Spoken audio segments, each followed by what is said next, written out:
Good evening, ABR Market Watch viewers, and welcome to today's market wrap. The day began with a significant blow for India's equity markets as the US's announcement of a 25% tariff on all Indian origin goods sent shockwaves across Asia's third-largest economy. The BSE Sensex and NSE Nifty indices plummeted by 1%, with the rupee dropping 0.1% versus the dollar, casting a cloud over India's economic outlook. Despite this gloomy start, the consumer goods sector managed to shine, with the Nifty FMCG index seeing a nearly 1% increase, boosted by Britannia Industries' nearly 4% rise on expectations of GST cut on biscuits. However, the impact could be minimal if only the 12% GST slab is altered, and there's potential for higher upside if some categories are shifted from the 18% slab to lower.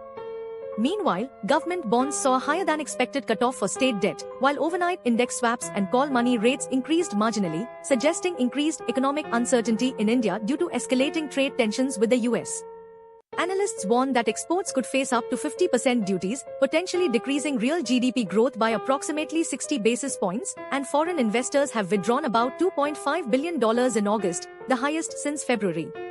Key stocks like HDFC Bank, ICICI Bank, and Reliance Industries dropped, while Ola Electric gained after securing a compliance certificate for its Gen 3 scooter lineup.